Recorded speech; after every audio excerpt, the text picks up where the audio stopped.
Alors bonjour YouTube, on va continuer un peu dans nos vidéos questions et réponses. Alors questions et réponses toujours plus ou moins à froid, hein. Et donc aujourd'hui on va parler de tout ce qui est touche sur une guitare ou sur une basse, voire même sur d'autres instruments d'ailleurs, on pourra en parler. Et donc je vais faire des réponses par rapport aux questions que vous m'avez posées en commentaire. Donc sur les trois premières vidéos d'ailleurs que j'avais mis, qui était le nettoyage d'une touche palissandre, le nettoyage des frettes et le passage à l'huile. Et je vais essayer de répondre à vos questions et je vais en profiter aussi pour répondre à une question qui m'a été posée hier ou ce matin par Naro, donc qui a un problème sur une basse Music Man. Alors je vais y répondre en plus complètement à la fin, et il aura déjà eu 90% des réponses au début, parce que c'est vrai que son instrument est assez particulier, mais on reprendra vraiment chaque point de ce qu'il m'a posé comme question. Donc on va commencer dans l'ordre.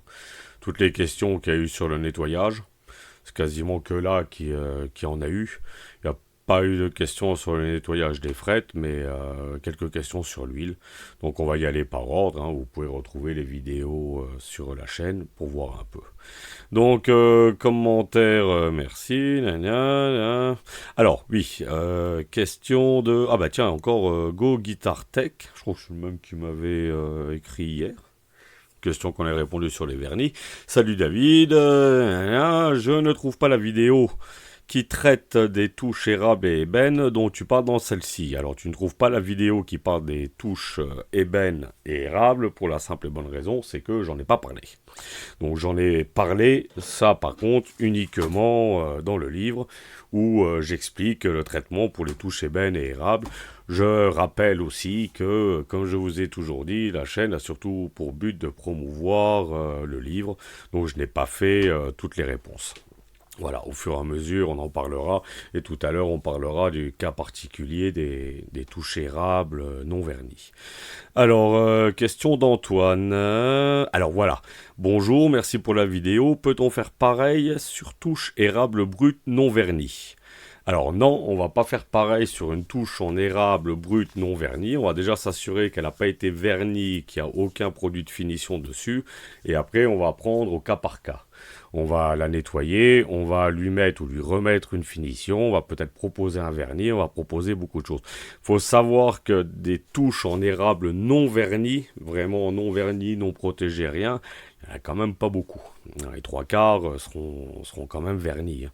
Alors on va reprendre justement le cas de la Stingray tout à l'heure pour répondre à la question, parce que, alors c'est pas elle est non vernie, mais elle est quand même protégée. Alors, tiens, très intéressant ça. Salchata.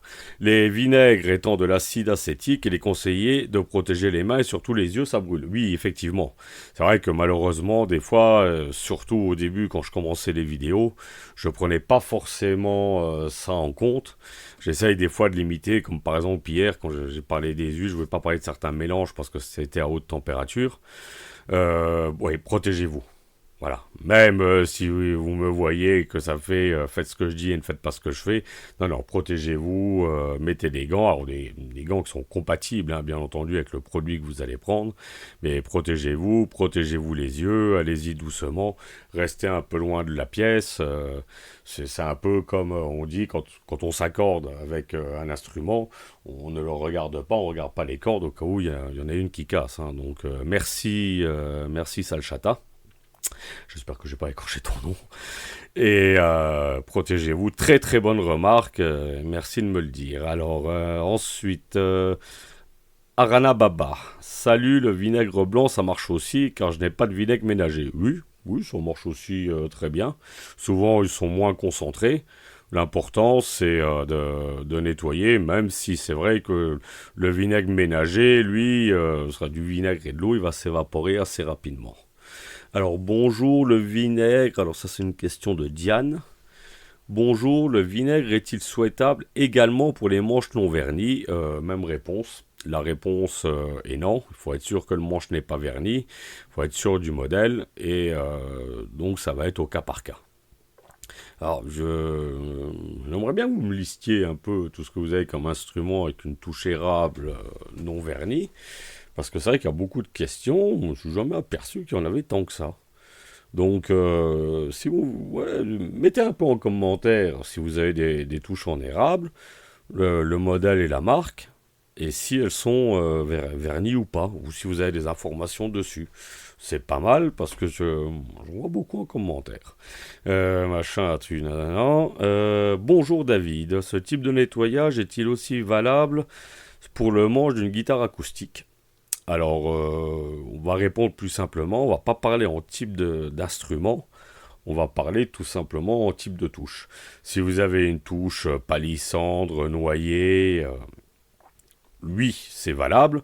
Même une touche érable, hein, enfin une touche ébène aussi d'ailleurs, le nettoyage avec un vinaigre, c'est aussi valable. Après, renseignez-vous voilà, sur la nature de la touche plus que sur l'instrument. Puisque là, en l'occurrence, je vais chercher ou je m'en rappelais que c'était une touche en noyer, donc oui, c'est valable. Et il faut adapter, mais le nettoyage, en fait, alors, on va revenir un peu sur le nettoyage et qu'est-ce qu'on peut se servir pour nettoyer une touche d'une manière générale. Alors, le but du nettoyage, c'est quoi? C'est d'enlever la saleté, tout simplement. Il n'y a rien de particulier, ça va être les restes de transpiration, toute la saleté, la poussière qui a pu venir se mettre. Donc un nettoyage de base, comment il peut se faire? Il peut se faire tout simplement à l'eau. Alors vous n'allez pas arroser, vous allez prendre un chiffon, légèrement l'humidifier, nettoyer, et même d'ailleurs sans humidifier, avec un microfibre, vous allez en enlever déjà une partie. Ça peut être suffisant si vous le faites régulièrement, si vous nettoyez aussi vos cordes.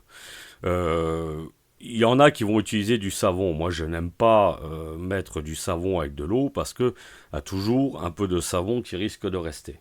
Et ça peut créer une incompatibilité si on lui met une protection derrière. Donc, moi, le savon, pas de trop. Alors, quand je dis savon, c'est tout ce qui est savon, savon noir, liquide vaisselle, etc. Si c'est juste pour un nettoyage, pourquoi pas. Si c'est pour mettre une protection derrière, il va toujours rester quelque chose. Après, on va avoir nettoyage avec un produit. Donc là, généralement, on va avoir principalement deux produits. Alors, je mets tout ce qui est alcool de côté, puisque je ne vais pas conseiller de l'alcool. Comme on a vu sur la vidéo précédente, si vous avez une finition cellulosique, avec l'alcool, ça va être mort. Donc je préfère prendre quand même des produits qui ne risquent pas de faire fondre le vernis. On va en avoir plus ou moins principalement deux. Encore, le premier n'est pas super bon non plus.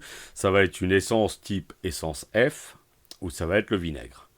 Alors, pourquoi est-ce que moi j'opte pour le vinaigre? Parce que le vinaigre, il va être compatible avec à peu près 99,9% des touches. Voilà. Le seul moment où le vinaigre ne sera pas conseillé, c'est si vous avez une finition cirée. Finition cirée d'origine, il y en a très très peu. On va plutôt être dans des gens, et on parlera tout à l'heure quand je vais répondre sur les questions sur les huiles, qui ont toujours traité leur touche à la cire. Ce qui n'est pas un problème en soi, puisque même si vous commencez à enlever un peu de cire ou d'encaustique, on en parlera tout à l'heure avec le vinaigre, vous en remettez un peu derrière et il n'y a aucun problème.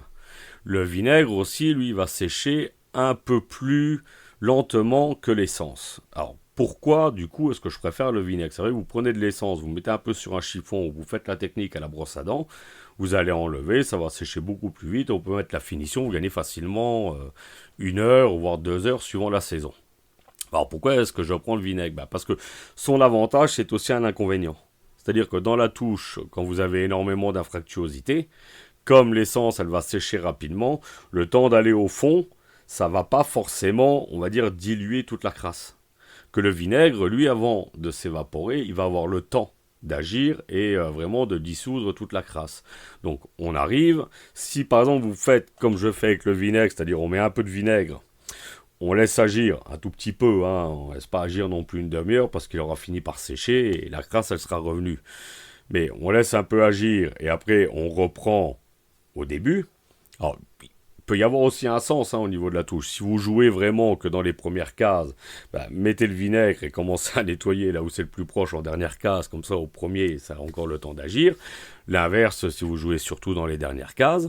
Mais là, on a vraiment le temps donc de laisser travailler le vinaigre, de bien finir de gratter à la brosse à dents, et ensuite avec un chiffon, on ramasse tout ce vinaigre qui a été entre parenthèses pollué.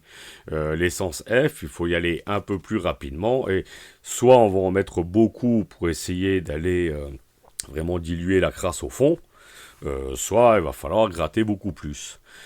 L'avantage, c'est comme je vous ai dit, l'essence F, comme elle va s'évaporer très rapidement, on peut très rapidement faire le reste derrière, remettre de l'huile ou autre.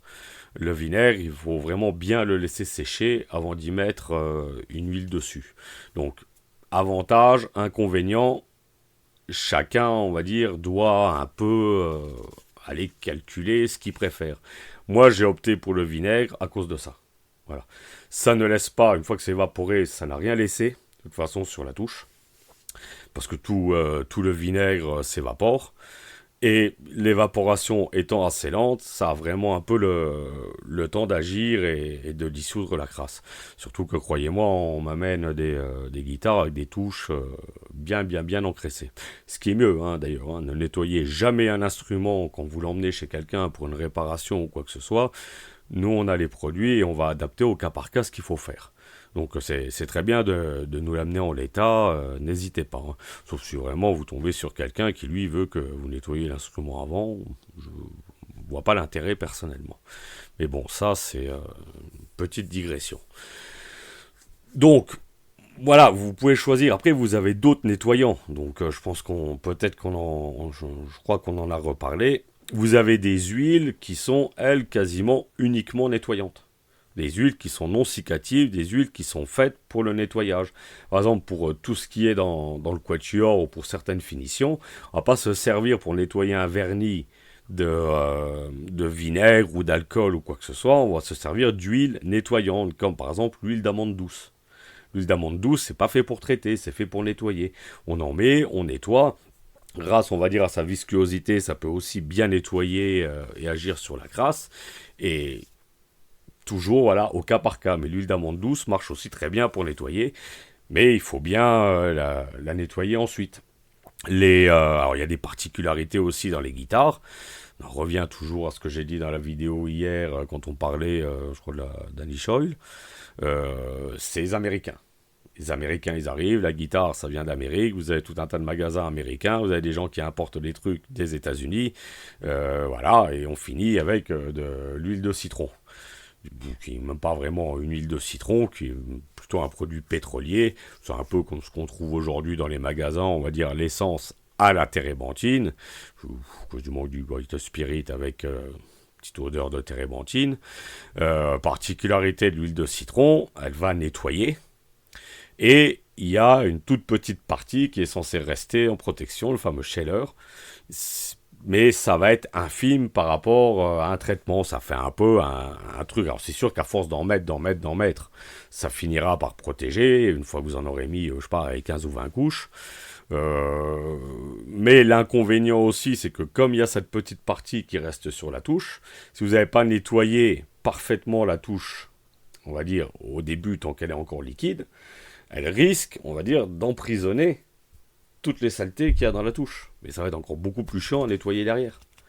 Et ceux qui font ça, je crois que c'est Dadario et Dunlop qui le font, vendent aussi par contre des produits spécifiques pour nettoyer la touche. Donc vous avez ce petit côté un peu universel, c'est pas forcément bien. Donc voilà, on prend les produits par rapport aux habitudes qu'on a, par rapport aux risques qu'il peut y avoir. Et ouais, prenez pas un alcool ménager pour nettoyer une Gibson. Là, ça va être une horreur, quoi. Hein. Ça c'est sûr. Donc, je préfère perdre un peu du temps, moi, de mon côté, avec le vinaigre. Je trouve que le nettoyage, il est plus facilité. On a moins besoin de gratter, puisqu'on laisse le vinaigre agir. C'est un choix. Après, on peut en parler énormément. Je crois qu'il y a une question, d'ailleurs, où on va en reparler. Alors, merci. Alors, la réponse que j'avais faite donc là-dessus, j'ai vu dans une vidéo quelqu'un qui utilise de l'huile de camélia japonaise pour les touches et qui en dit du bien. Qu'en penses-tu? Alors, l'huile de camélia, ce n'est pas une huile qui est cicative. Donc, ça peut être une huile de nettoyage. Ça peut être une huile qui va un peu raviver la touche, mais ça ne va pas durer longtemps. Vous allez obtenir quasiment le même principe avec une huile de vaseline. Les huiles pour petites mécaniques qu'on trouve en magasin, ça sur une touche ébène, ça va être magnifique, ça va bien faire briller la touche, ça ne durera pas longtemps. Mais si vous désirez vendre une guitare avec une touche ébène, qui elle n'a pas besoin de protection, mettez un peu d'huile de vaseline dessus, vous verrez, c'est magnifique. Donc qu'est-ce que j'en pense par rapport à une huile de vaseline? Je vois pas l'intérêt, ça n'a aucun rapport avec une huile de lin qui est une huile cicative.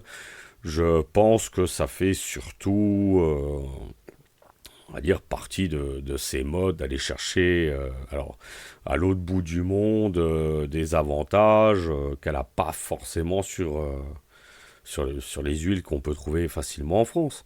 Il y a cette culture, on va dire, par rapport au Japon depuis peut-être 25 ans. Commençait à voir arriver les scies japonaises, où on trouvait tout un tas d'avantages aux scies japonaises, certaines qu'elles n'avaient pas forcément, d'autres qu'elles avaient, mais qui pouvaient passer à côté.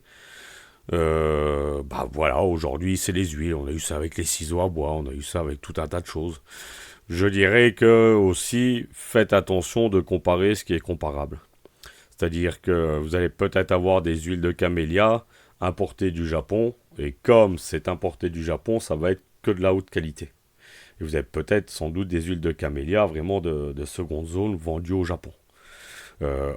Si vous comparez une huile de camélia, donc vraiment le haut de gamme, avec une huile française, une huile de vaseline ou quoi que ce soit qui est vraiment au ras des pâquerettes, forcément l'huile de camélia va être meilleure.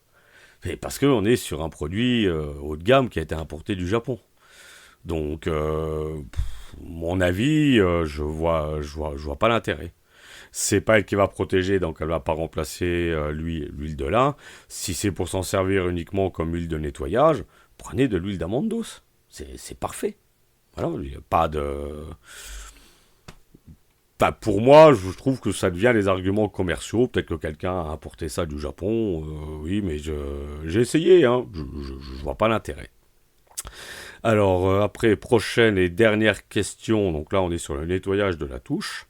Donc, alors, commentaire très intéressant, qui me démonte tout le long. Hein. Je crois que là, après avoir lu ce commentaire, je fais mes valises, je quitte l'atelier, je quitte tout, j'abandonne tout. Mais je l'ai laissé parce qu'il est intéressant, parce que je n'ai même pas en plus compris ses remarques. Et d'ailleurs, c'était il y a 7 mois aujourd'hui.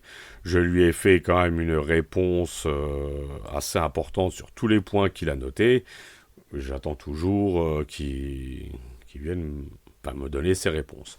Donc, alors, son commentaire, que je vais mettre aussi en gros, il y a tellement de choses qui ne vont pas dans cette vidéo.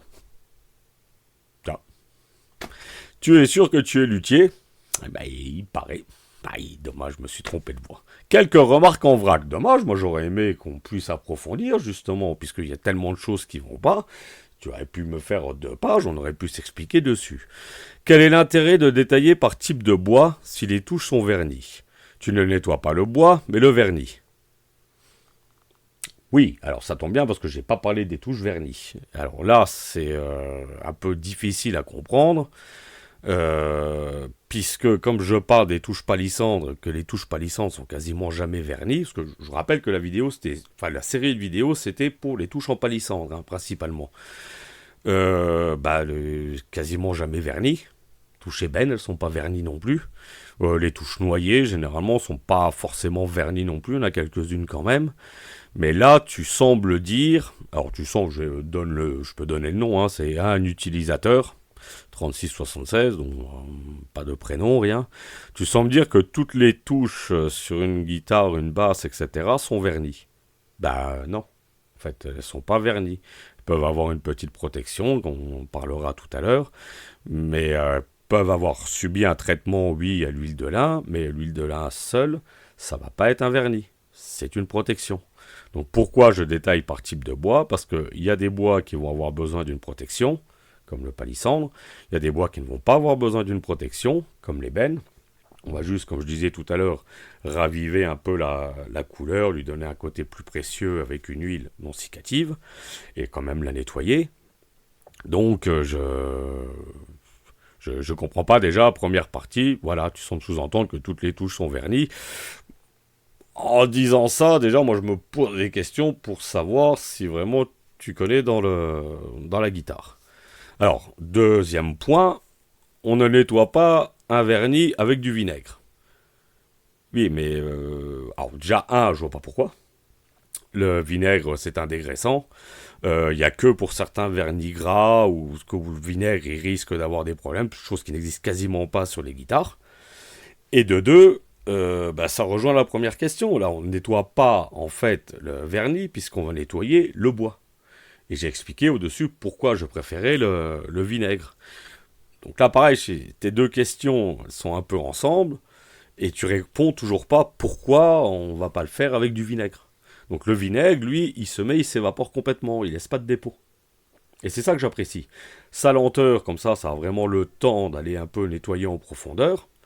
Et le fait qu'il laisse pas de dépôt. 3. Du vinaigre sur des frettes en métal.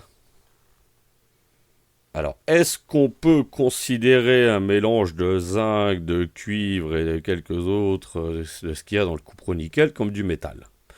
Ça, c'est une bonne question. Donc, je pense que tu vas confondre métal, je pense, hein, parce que je vois pas, le vinaigre, il va rien faire. Hein. Donc, sans doute que tu confonds avec du fer, où c'est vrai que le vinaigre va accélérer l'oxydation sur le fer. Comme elles sont pas en fer, il n'y a pas de souci. Même si tes frettes sont en inox, bah alors là, viens me dire le problème, encore pire si c'est en inox. Donc déjà, deux gros problèmes, frettes en métal. Intéressant, ouais, celui qui s'y connaît un peu, dites-moi si du cupro-nickel c'est considéré comme du métal, ou si vous allez lire un peu, enfin là, de toute façon je vais le mettre au bout sur l'écran.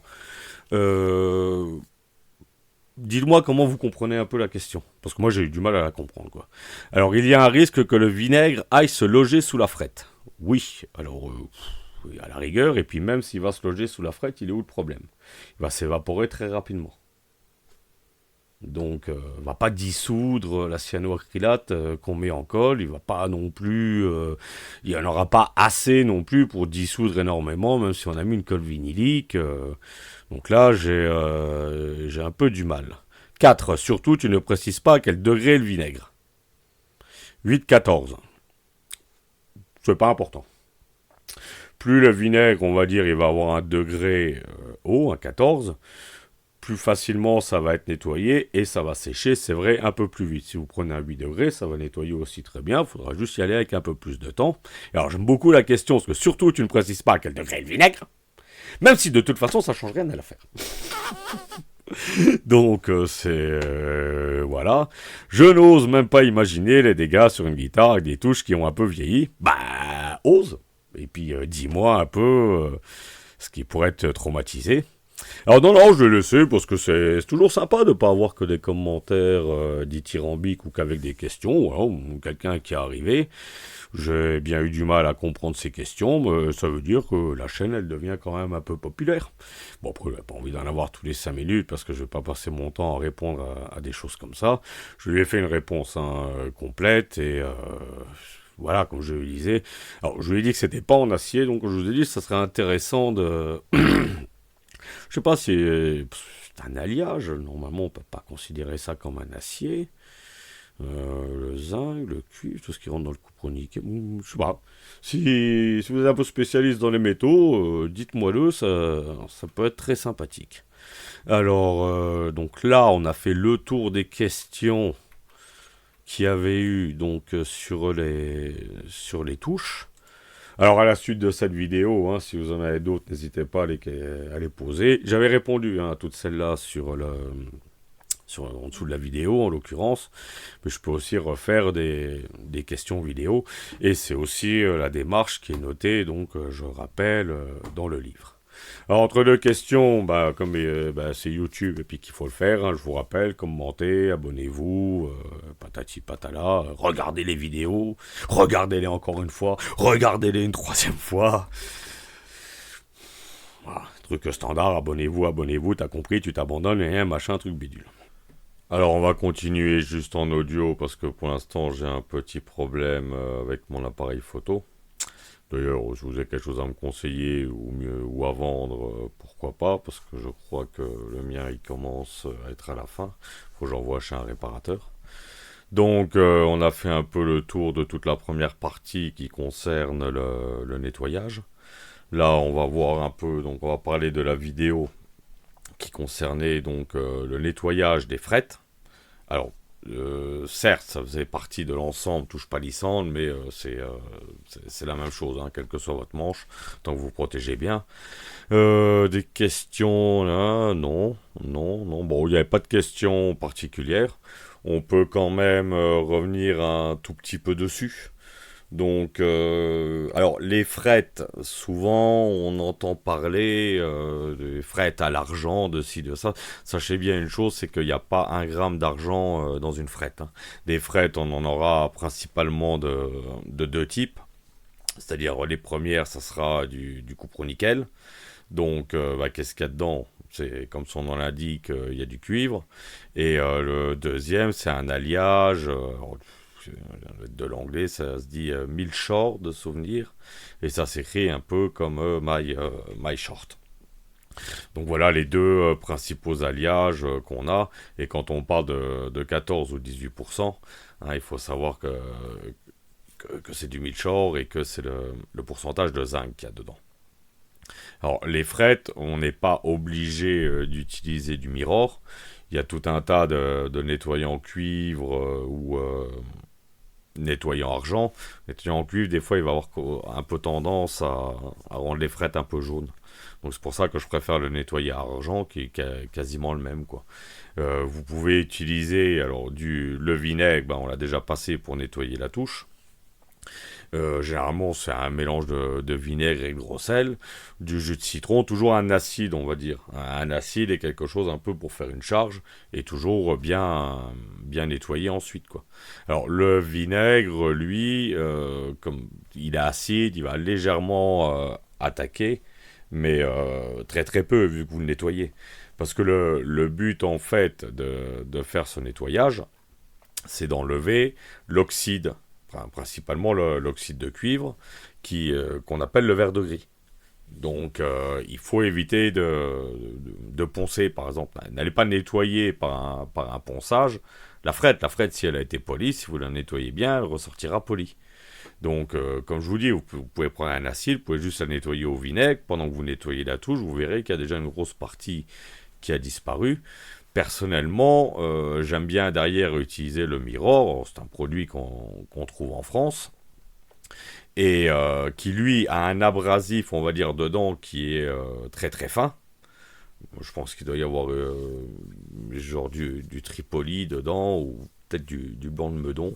Je pense plutôt à une argile. Et bon, bien entendu, il y a tous les solvants qui vont avec, les acides, etc.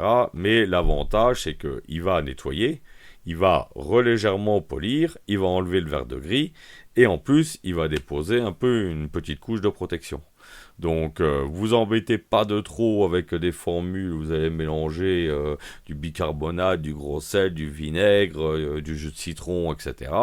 Le bidon de Mirror, vous l'achetez pour une guitare, franchement, ça vous tiendra, on va dire, tout le temps de la vie de la guitare, quoi. Donc voilà un peu ce que je voulais revenir sur les frettes. Ah oui, les frettes inox, parce qu'il y a aussi bien entendu les frettes inox. Vous n'avez pas besoin de nettoyage non plus, parce que par définition, ça va juste être de la saleté. Il va pas y avoir d'oxydation, hein, vu que c'est des frettes inox. Si vous voulez passer au mirror, par contre, ça va légèrement, on va dire, la repolir. Mais de toute façon, la couche de protection ne servira à rien. Mais vous pouvez le faire aussi au mirror, il n'y a pas de risque. Donc si vous ne savez pas en quoi est votre fret et vous n'arrivez pas à le voir, faites-le au mirror, c'est parfait. Essayez juste quand même voilà, de protéger le bois, comme j'ai montré sur les vidéos, pour éviter d'en mettre de partout. Et le mirror, on le pose sur le chiffon, on ne pose pas non plus 3 tonnes pour pas que ça dégueule de partout, quoi.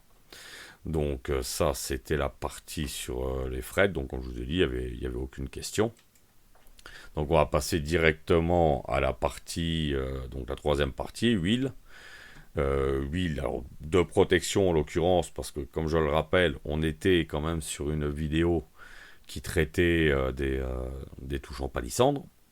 Alors première question, c'est Clara Soul Design. 91-51. Bonjour David, je me lance dans la révision d'une folk, emplacement des cils et par de loge, je me régale à tenter de reproduire, un bon nettoyage de la touche imposée. Je suis ravi de merci, j'ai bien de l'huile de lin de qualité. Alors attention que je le rappelle, des huiles de lin, alors il y a des qualités ou des premiers prix, ça c'est sûr, mais il y a aussi plusieurs types. Vous avez des crus, vous avez des cuites, vous avez des polymérisés. Moi, je vous ai conseillé une polymérisée. Je vous ai donné le type, la référence et tout dans le livre. Donc, faites aussi attention à ça. Si vous prenez une huile de lin crue que vous venez d'acheter, même si elle a été bien éclaircie au soleil et tout, elle sera très transparente, hein, ça c'est pas le problème. Elle va mettre des mois à sécher.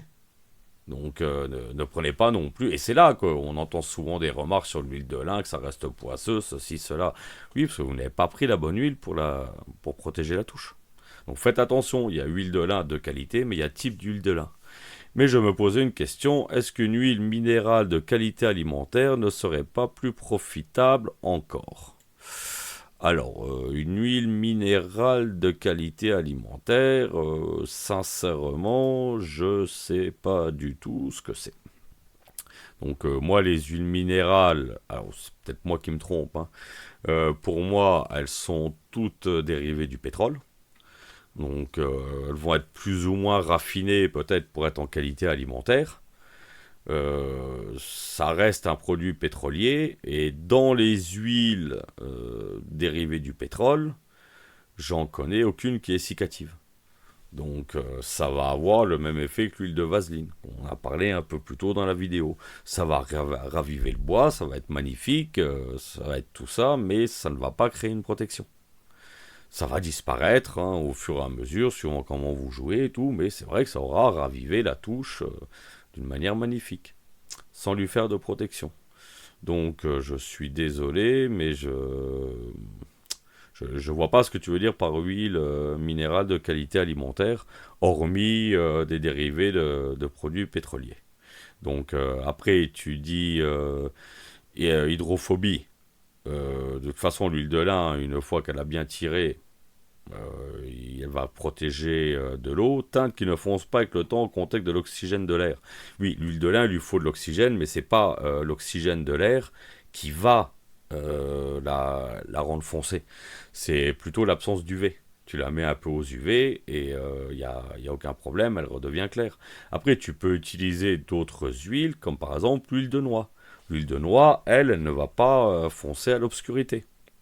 Et pareil, hein, il y en a plusieurs, il y en a des dédiés au bois, et il y en a qui sont aussi prévus donc pour sécher entre parenthèses. Hein. Bon, ça je vous ai expliqué dans l'autre vidéo, la cicativité et tout ça. Et sera à cœur aussi beaucoup plus rapidement suivant le modèle. L'huile de noix peut être un palliatif intéressant à l'huile de lin. Et moi je reste sur l'huile de lin. Bon, ça, je me suis expliqué parce que voilà, je la prépare moi-même et elle est claire, hein, y a pas de problème. Donc, très bonne hydratation pour empêcher les fissures. Mais en fait, on lui demande pas une hydratation, on lui demande juste d'éviter l'assèchement, quoi. Limite, plus bloquer l'eau qu'autre chose. Le problème, par exemple, du vinaigre, ça c'est vrai, c'est que ça va la sécher la touche. C'est pour ça que derrière, on lui remet quelque chose. On fait pas juste un nettoyage au vinaigre et puis on s'en va, ça va. Mais l'essence F, c'est pareil, hein, attention. Hein. Tout ça, ça va sécher le bois parce que quand ça va justement s'évaporer, ça va emmener aussi de l'humidité qu'il y a dans la touche. Donc on lui remet une protection derrière. Alors bonne hydratation, oui, exactement comme l'huile, enfin la seule que je connaisse d'huile minérale, l'huile de vaseline. Mais ce n'est pas une protection parce que dans le temps ça ne tient pas. Donc qu'en pensez-vous? Avez-vous déjà testé l'huile de vaseline? Oui. Je suis tombé sur ça, j'aurais aimé avoir votre avis, à part bien sûr le côté issu de l'industrie pétrolière sur lequel nous nous rejoignons. Alors là, oui, je serais très intéressé, parce que comme tu sembles pas aimer ce qui est issu de l'industrie pétrolière, mais que tu me parles des huiles minérales, j'ai dû louper un truc en fait. Donc indiquez-moi en fait ce que c'est qu'une huile minérale, parce que sur le coup là, je vous dis, moi je vois que des dérivés de la pétrochimie. Donc qualité alimentaire ou pour les cosmétiques, etc. Je sais qu'elles sont très très très raffinées. Je vois pas. Je suis désolé de ne pas pouvoir t'aider plus que ça, Clara, mais non, je vois pas. Alors, une question, vas-y guitare. Salut, que penses-tu de l'huile d'amande douce? Alors ça, j'ai déjà répondu dans la première partie. Très très bonne huile pour nettoyer. C'est pas une huile de protection, mais très très bonne huile de nettoyage, ça, y a pas de souci. Donc, je crois que j'ai tout dit. L'huile de tong est bien meilleure que celle de lin. C'est pas souvent le cas. Le problème, il va être un peu ce que j'expliquais tout à l'heure avec l'huile de camélia. C'est-à-dire qu'on va souvent trouver des huiles que de qualité et pas des premiers prix. Si vous prenez une huile de lin de qualité, elle remplit parfaitement le job. Dans le contexte d'une touche d'une guitare, elle remplit parfaitement le job, mais c'est aussi une très bonne huile, hein. Tu peux l'utiliser sans problème. Prenez-en une de qualité aussi. Dites-vous que de toute façon, vu la faible quantité que vous allez mettre sur une touche de guitare, autant en prendre une bonne, hein. Si vous l'achetez en petit conditionnement, va pas y avoir trop de problèmes. Non, ça c'est pas. Salut et merci. Alors je trouve pas la vidéo sur l'entretien des touches ébènes. Ça, j'ai déjà répondu au début, parce que j'ai pas fait de vidéo sur les touches ébènes. Je vous ai quand même déjà donné pas mal d'informations. Pouvez-vous me dire quoi utiliser pour la touche essence F, comme pour le... Ouais. Ça, j'ai déjà expliqué, donc pour tout ce qui est nettoyage. Donc alors, on va faire un peu le tour avant de répondre à l'autre question là, que j'avais vue, que je veux revenir. Le passage, le dernier passage, on a fait le nettoyage, donc le nettoyage du bois. On a fait le nettoyage des frettes. Après, on va y mettre une protection sur une touche palissandre, ou sur une touche noyée, ou sur une touche érable si elles ne sont pas vernies. On va lui mettre une protection. Donc une protection, ça va être mis par un produit qui va sécher, dans le cas de l'huile cicativée, et qui va aussi laisser une protection. Donc une huile de vaseline, une huile donc dite non cicative, qui restera toujours, elle va pénétrer un peu, elle va raviver, est-ce qu'elle protégera à court terme? Là, je peux rejoindre Clara Sound Design, à court terme, mais sur le long terme, elle ne protégera pas. Donc le mieux et le choix de beaucoup, ça va être de mettre une huile cicative. Donc comme je vous ai dit, il n'y a pas que l'huile de lin, hein. Il y a l'huile de lin, il y a l'huile de noix. L'huile de lin aussi, l'avantage, c'est que vous pouvez aller chez des gens qui vendent du matériel de peinture à l'huile. Ils vont vous vendre des petits flacons de vernis en très petite quantité, de grande qualité, que vous en aurez largement assez pour faire plusieurs fois votre touche de guitare. L'huile de noix, donc vous pouvez utiliser. Alors, là, je voulais y revenir aussi. Vous pouvez aussi très bien utiliser tout ce qui est dérivé, on va dire, des cires. Alors, je dis dérivé des cires parce que quand on parle comme ça tous les jours, on va venir dire ouais, mets de la cire d'abeille, etc. En fait, non, parce que la cire d'abeille, c'est vendu donc soit en pain, soit en granulé. Si vous voulez vraiment mettre juste de la cire, il faut faire fondre, etc. Alors, on ne fait pas du tout ça. On peut employer deux types de produits qui vont être des cires liquides à la cire d'abeille et qui vont être des encaustiques en baume à la cire d'abeille. Alors, moi, à titre personnel, ce que je vous conseille, c'est plutôt en baume. Voilà. Parce que la liquide, une fois que vous aurez enlevé tout ce qui est fait pour qu'elle reste liquide, vous allez quasiment pas avoir de cire. C'est peut-être avoir entre 5 et 10% de cire dedans. Et en plus, souvent, elles sont coupées. Donc, vous allez avoir en plus de la cire d'abeille, vous pouvez avoir aussi un peu de cire de carnauba. Ah, ça c'est très bien, hein, ça va augmenter la résistance et la brillance. Vous pouvez avoir aussi de l'osékérite. Ça c'est juste fait pour couper, pour faire des économies sur la cire d'abeille, parce que ça coûte beaucoup moins cher. Donc moi je vous conseille plutôt de prendre des encaustiques. Donc les encaustiques à la cire d'abeille, qui sont un peu en baume. Ça va vous faire une genre de crème. Vous la mettez dessus, vous la passez. Ça va la protéger, ça va nourrir le bois, ça va tout faire. Le seul inconvénient, c'est ça, je l'ai dit au départ, le vinaigre, il va la faire fondre.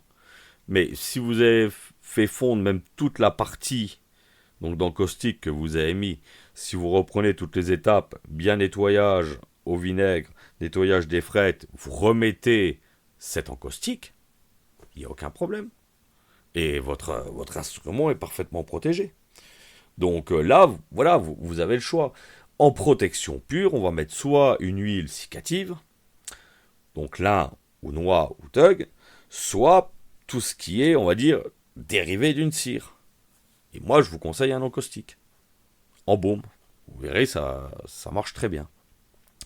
Donc ça, on l'a fait. On va aller chercher donc la fameuse question, je ne sais plus où elle est. Voilà, la question de Naro. Alors, bonjour David et à la communauté. En plus, toi, tu as de la chance parce que je t'aurais répondu à peu près 24 ou 48 heures après. Hein, cette question n'est pas propre au vernis, oui, parce qu'il m'a posé la question en fait sur la vidéo que j'ai fait sur les vernis. Et comme j'étais en train de préparer cette vidéo sur la touche, je me suis dit qu'il tombait parfaitement.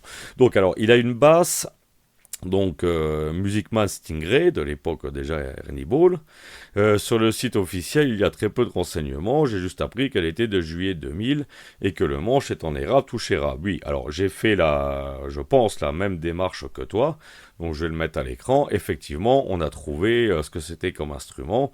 On voit bien la couleur, on voit quelques petits trucs, mais alors oui, vous n'avez pas forcément trouvé toutes les informations aussi spécifiques, comme par exemple quand j'avais fait la vidéo sur la Fender.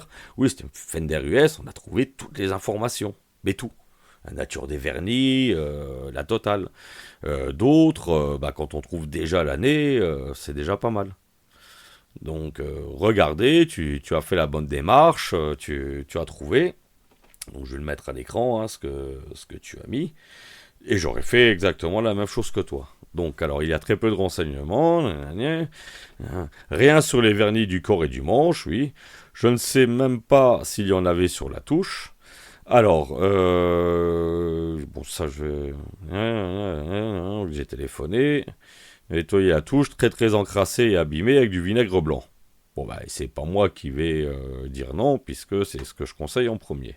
Le second m'a dit surtout pas, il faut le nettoyer avec une brosse très souple et du savon noir. Le sécher très rapidement avec un chiffon doux, puis une journée à l'air libre. Alors, le savon noir, moi j'ai expliqué tout ce qui était savon, pourquoi j'aimais pas. C'est pas contre-indiqué, hein. Donc tu peux tout nettoyer au savon. Il n'y a pas de problème là-dessus. Effectivement, il te dit de le sécher avec un chiffon doux. Ça, c'est pour éviter que le savon il rentre trop dedans. Et une journée à l'air libre pour que toute l'eau, elle, s'évacue, quoi.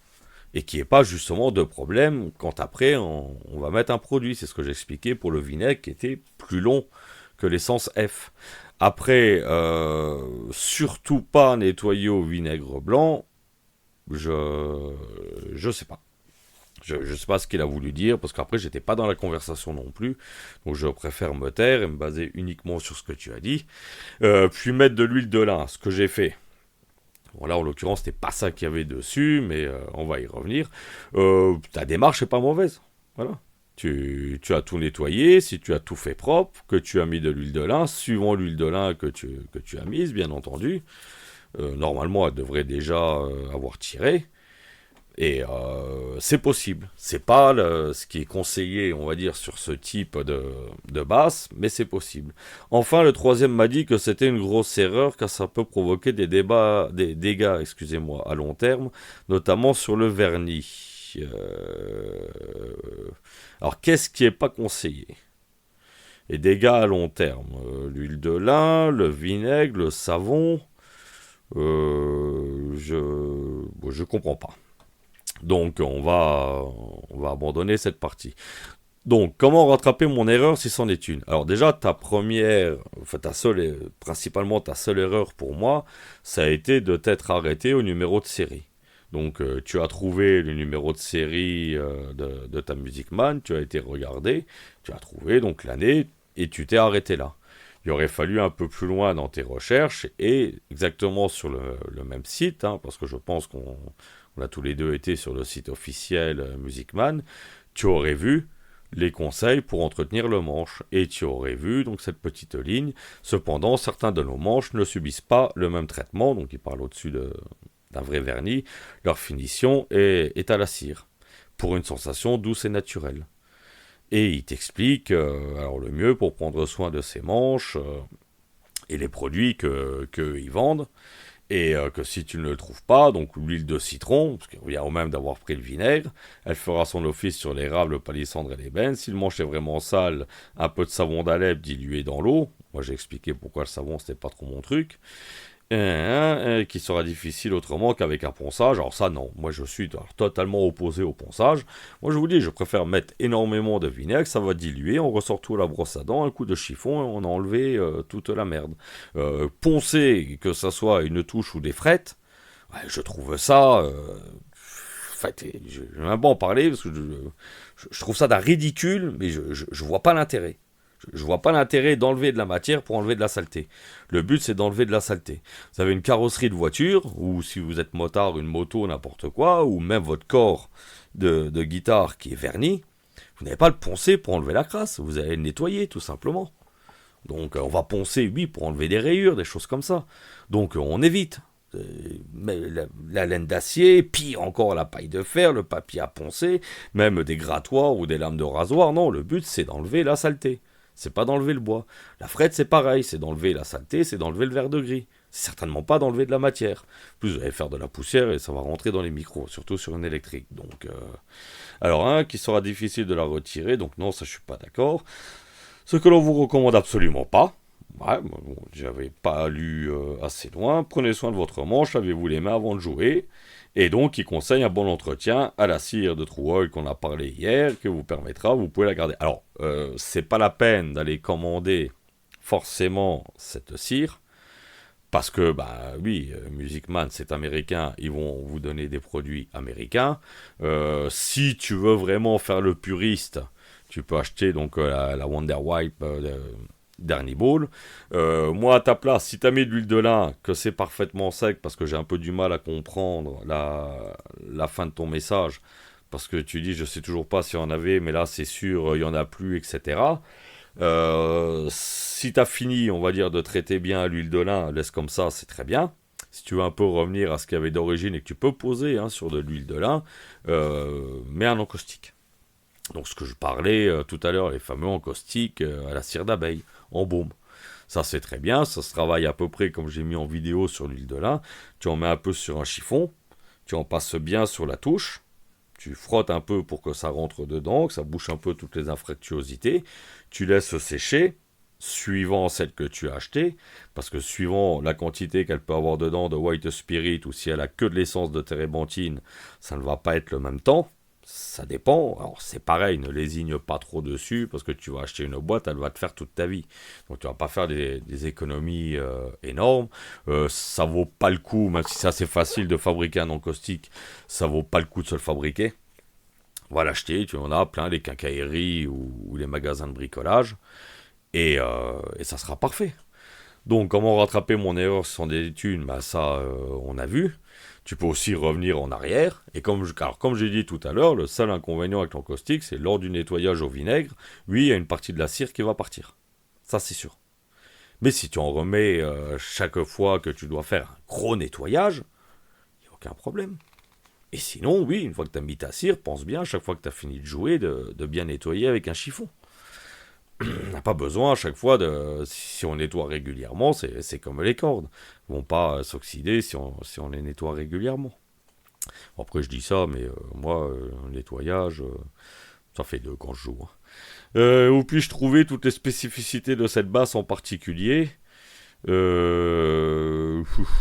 t'as rien trouvé sur le site Music Man, tu peux peut-être regarder sur Audio Fanzine ou son équivalent américain, ou peut-être dans les petites annonces, si tu arrives à trouver plus ou moins le même modèle, tu verras peut-être les micros. Voilà, si Music Man l'a pas donné, c'est pas trop la peine. Vu qu'elle a déjà été démontée et remontée plusieurs fois, où trouver les réglages d'origine, longueur et hauteur des pontées par rapport au chevalet, etc. Je n'ai pas souvenir que Music Man donne des infos sur le réglage. Je crois pas. Moi, à ta place, je prendrais tout simplement les mesures Fender si tu es pas, enfin, si tu as pas de goût en particulier. Par contre, longueur, alors si tu entends longueur des pontées par rapport à son déplacement, donc pour le réglage de l'intonation, ça se fait à l'accordeur, hein, et tu trouveras jamais aucune mesure, hein. Ça dépend de ton tirant de corde. Bon, après, ouais, bah, je vais me refaire de la pub. Tout est noté dans le livre, et dans le livre aussi, tu as toute une série que je fais à la fin, où il y a un tableau complet avec des mesures données par les constructeurs. Et en basse, tu trouveras Fender, tu trouveras Guild, tu trouveras Ibanez et Yamaha. Et avec ça, tu trouveras un peu tes hauteurs d'action et la totale. Voilà un peu tout ce que je peux te dire. Donc, non, pour moi, t'as pas fait une connerie. Ne la laisse pas non plus plusieurs semaines sans protection, quoi. Donc, t'as fait la bonne démarche, t'as mis de l'huile en espérant. Alors, c'est pareil, je le redis, des huiles de lin, il y en a plusieurs types. Pas qualité, hein. En plus de la qualité, il y a plusieurs types. Tu peux continuer à l'huile de lin si la protection n'est pas assez bonne pour toi. Sinon, oui, tu vas t'acheter un petit encaustique en baume, ça sera parfait. Bon, bah, on a fait un peu le tour de toutes les questions sur la touche. Je vais vous souhaiter une bonne soirée, et puis bah, je vais vous le rappeler, abonnez-vous. Allez, ciao!